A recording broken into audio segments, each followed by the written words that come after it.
everybody, I am so excited to share about the most amazing promise that God gave us, the promise of a Savior. At Christmas, we celebrate how God kept his promise when he sent his son Jesus. One of the most famous decorations that we see at Christmas is a Christmas tree, like this one over here. Well, maybe not exactly like this tree. This tree is a little dark, so I can fix that.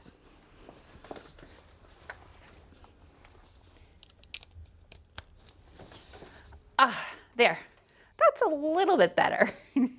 Here's a gift for you guys this week. Kellen is back on today's So-and-So show.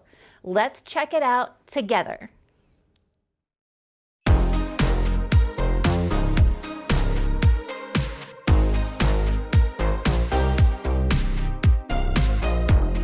Long ago and late one night, angels came in glorious light, singing songs about a Savior that was born.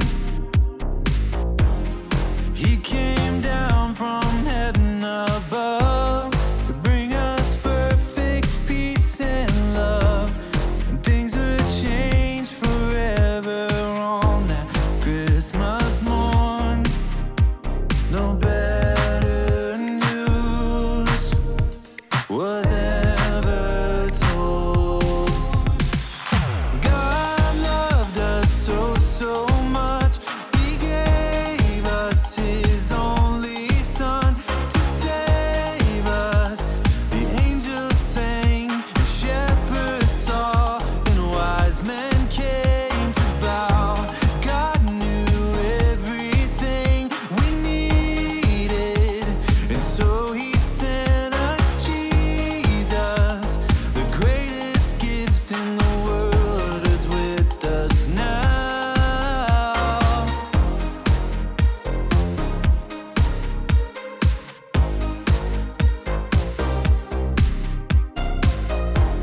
Shepherds heard and ran to see what the angels said would be. And in Bethlehem they found that it was true. In a manger was a boy who would bring the world great joy. So they went out telling everyone they knew.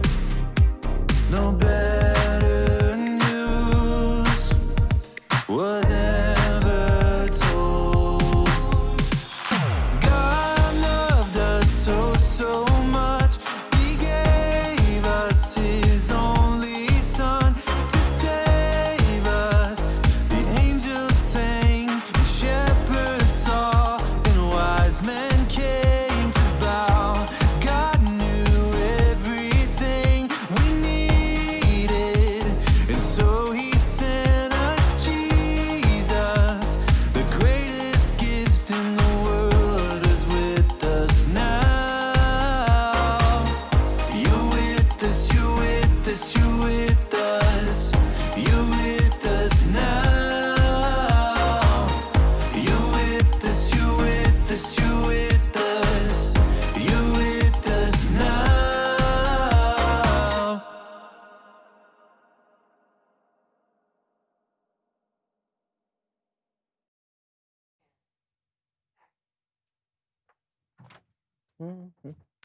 The boys. Hey, what are you?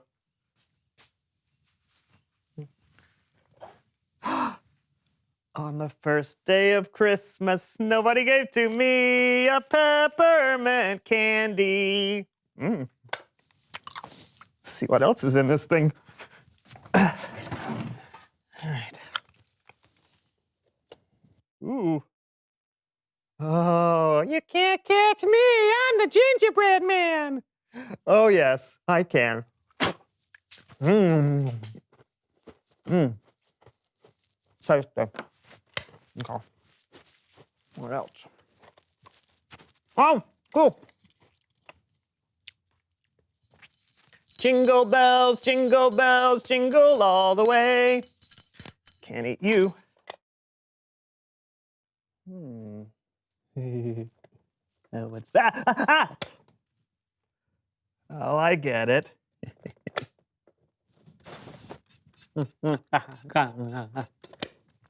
Apple cider. Not bad. Not bad at all. I'm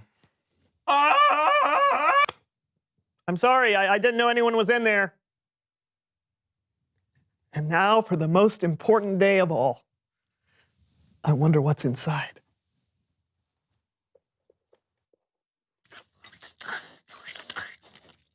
Oh, hey, Brandon!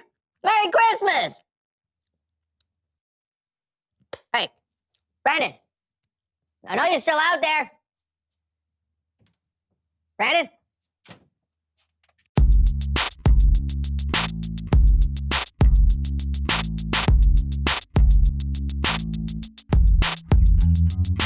Welcome to the So-and-So Show and Merry Christmas! I'm Brandon. I'm John, and we're glad you're hanging out with us as we kick off this festive holiday season. Question for you, John. Hit me! Okay. Thank you. Now go ahead and ask me the question. Okay, what does your family do to kick off the holiday season? We eat rotten fish. What? Yeah, it's called lutefisk. It's kind of a nasty fish jelly. Yeah, why? I don't know. We've just always done it. Yeah, when your nose hairs start burning with the stink of rotting fish, you know it's Christmas time with that tasty dish. My family watches Christmas movies. Oh, we do that too. It's a Wonderful Life is the perfect movie to start out with. The holidays haven't begun until Clarence gets his wings. Spoiler alert! Hey, you've never seen It's a Wonderful Life? It's on my list. Oh. What do you want, John? What do you want? You want the moon? You just say the word, and I'll throw a lasso around it and pull it down. Of course, you'd pick a Christmas movie from the 1900s. It's a classic. It's one of the best movies of... Okay, fine. You know what? What Christmas movie would you start with? The best way to spread Christmas cheer is singing loud for all to hear. Fa la la la la la la la la. Okay, Elf is fine, but it's really more of a kid's movie. What?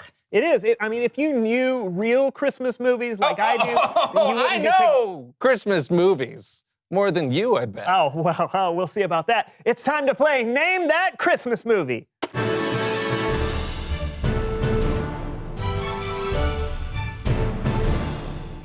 Bah, humbug. That's easy. The Muppet Christmas Carol. Or any version of A Christmas Carol. Anybody want to play a reindeer game? Like Monopoly? Rudolph the Red-Nosed Reindeer. Not a movie. It was TV. A TV movie? I'm dreaming of a white Christmas. I don't know. Something old. White Christmas. Or if you want to get technical, the song originated in the 1942 film Holiday Inn. Also with Bing Crosby.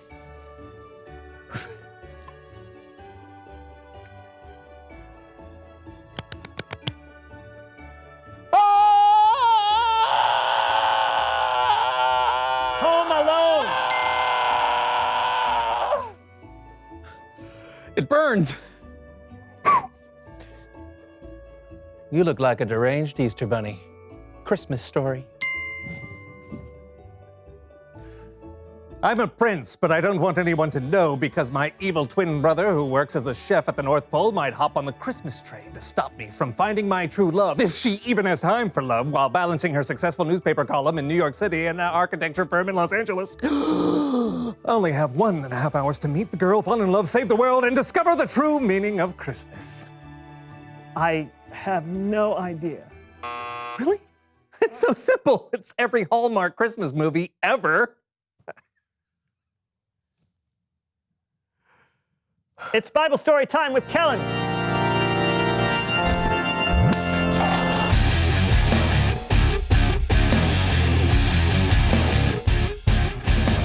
What's going on, guys? Oh, we're just discussing Christmas movies. I love Christmas movies. Jingle All the Way is the best. I'll know if you move because I have the ears of a snake. Classic. I agree. Hey, so what you got for us today? Well,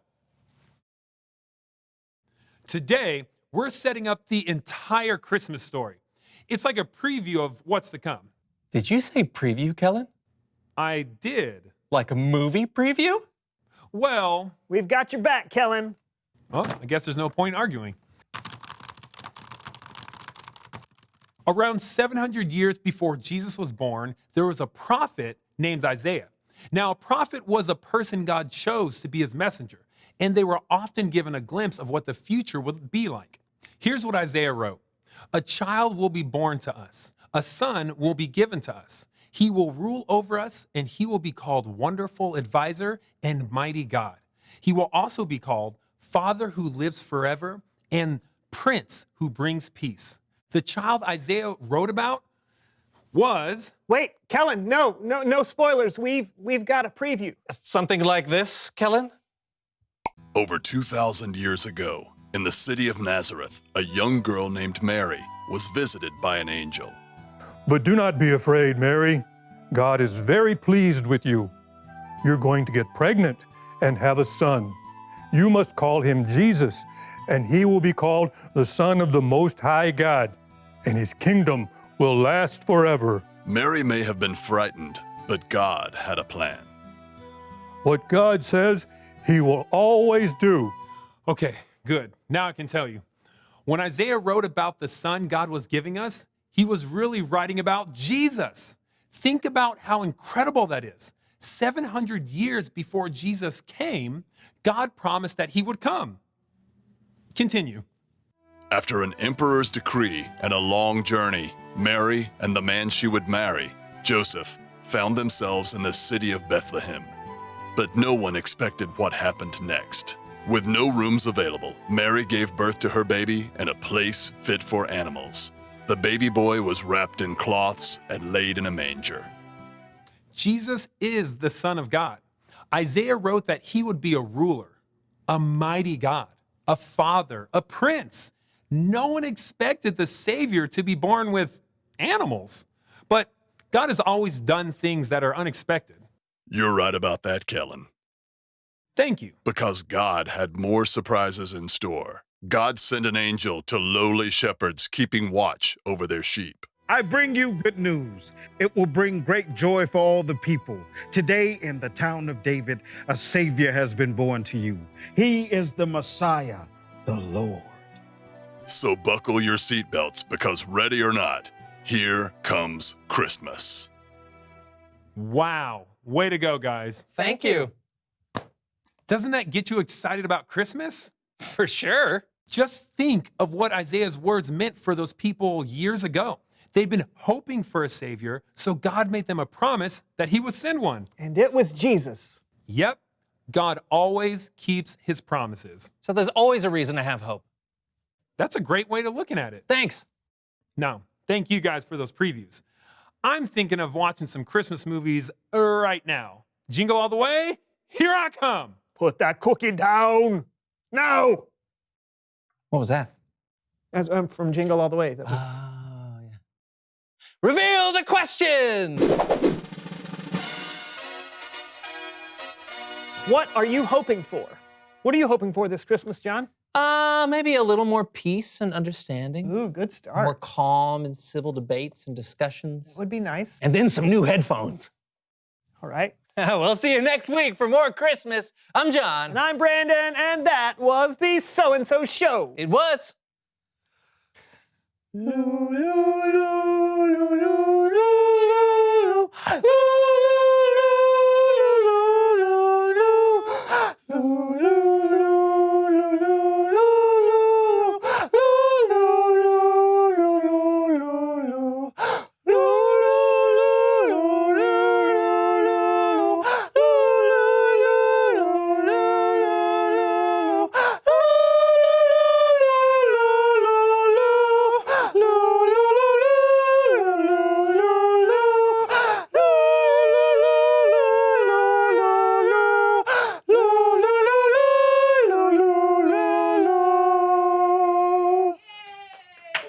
Thank you.